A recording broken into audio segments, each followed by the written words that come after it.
اپنے نبی کی زندگی پڑھ لو کہ انہوں نے منافقوں کو ساری زندگی اپنے سے دور نہیں کیا. چلو کچھ منافق تو چھپے ہوئے تھے جن کا کسی کو نہیں پتا تھا سوائے اللہ کے نبی کے، لیکن عبداللہ بن ابی کا تو سب کو پتا تھا کہ یہ منافق ہے. میرے نبی پانی پی رہے تھے، ان کے بیٹے عبداللہ بن ابی کا بیٹا عبداللہ پکے صحابی، یا رسول اللہ تھوڑا پانی تو بچا دیں. آپ نے کہا کیا کر رہے ہیں؟ کہا اپنے باپ کو پلاتا ہوں شاید ایمان اندر آ جائے. تو آپ نے بچا ہوا پانی دے دیا. کہا ابا پانی پی لو. کیا ہے؟ کہ میرے نبی کا جھوٹا پانی ہے، پی لو. کہا کوئی پیشاب لیا وہ پی لوں گا، یہ نہیں پیتا. انہوں نے واپس آ کر کہا یا رسول اللہ میں بیٹا ہوں، اب مجھے اجازت ہے میں اس کی گردن اڑاتا ہوں منافق کی. آپ نے کہا نہیں عبداللہ تیرا باپ ہے تو خدمت کر، میں نہیں چاہتا لوگ کہیں محمد اپنے ساتھیوں کو قتل کراتا ہے. میرے نبی تو منافقوں پہ مہربان تھے، امت پر کفر کے فتوے، واجب القتل کے فتوے. اور جس دن وہ مرا ہے ان کے بیٹے آ گئے یا رسول اللہ میرے ابا کو کفن کے لیے کرتا دے دیں گے؟ ہم نے کہا ہاں دے دوں گا. یہ کون ہے جس نے اماں عائشہ پہ تہمت لگائی تھی؟ یہ وہ آدمی ہے. سوچو صحیح، منافقت تو ایک طرف رکھ دو، سب سے پیاری بیوی یوسف علیہ السلام پہ تہمت لگی. شہد شاہد من اہلہا، زلیخا کے عزیزوں میں ایک نے گواہی دی کہ یوسف سچے ہیں، زلیخا جھوٹی ہے.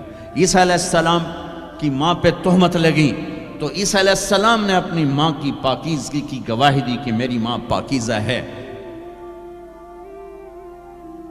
امت کی ماں عائشہ پہ تہمت لگی تو میرا اللہ خود گواہ بن کے آیا، میرے اللہ نے گواہی دی. اور سورہ نور میں 14 آیات اتاری،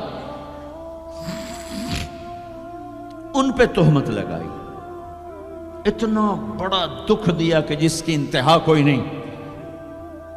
اور آپ کہہ رہے ہیں دے دیتا ہوں.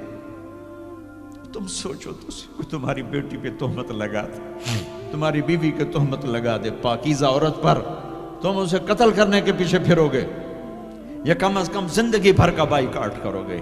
یہ وہ خاتون ہیں جن کی پاکی کو بیان کرنے کے لیے اللہ گواہ بنا، قرآن گواہ بنا، جن کا حجرہ میرے نبی کا روضہ بنا، جہاں 70,000 فرشتہ صبح آتا ہے شام تک درود و سلام پڑھتا ہے، شام کو آتا ہے صبح تک درود و سلام پڑھتا ہے. کیا دکھ نہیں دیکھا اس وقت. اور میرے نبی کہہ رہے ہیں یہ لو میرا کرتا اپنے باپ کو کفن دے دو. پھر کہا یا رسول اللہ جنازہ پڑھا دیں گے؟ کہاں پڑھا دوں گا، شاید بخشش ہو جائے. یہ عبداللہ بن ابی کا جنازہ ہے اور آپ صحابہ کو کھڑے ہوئے ہیں صف بنا کے، تو عمر رضی اللہ عنہ سامنے آ کے کھڑے ہو جاتے ہیں. یا رسول اللہ آپ کو پتہ ہے یہ کون ہے؟ کہاں پتہ ہے، جانتا ہوں. تو آپ اس کا جنازہ کیوں پڑھا رہے ہیں؟ کہا اب عمر مجھے اللہ نے روکا نہیں، یہ کہا ہے پڑھ یا نہ پڑھ میں معاف نہیں کروں گا، میں پڑھتا ہوں شاید معاف ہو جائے. پھر کہا میرے اللہ نے کہا ہے 70 دفعہ بھی تو ان کے لیے دعا کرے گا تو معاف نہیں کروں گا. میرے نبی نے کہا اگر میرا اللہ یہ کہتا کہ تو اس کے لیے اگر 70 دفعہ دعا کرے گا تو میں معاف کر دوں گا، تو میں اس کے لیے 70 دفعہ دعا کر دیتا. تم نے کیا کر دیا؟ پھر آپ نے جنازہ پڑھایا. آپ پیچھے پیچھے قبر میں دفن تک گئے تو اس کو قبر میں اتار چکے تھے. آپ جب پہنچے آپ نے کہا باہر نکالو. باہر نکالا گیا، سب کے سامنے منہ سے اپنا تھوک نکال کے اس کے منہ میں ڈالا، شاید بخشش ہو جائے.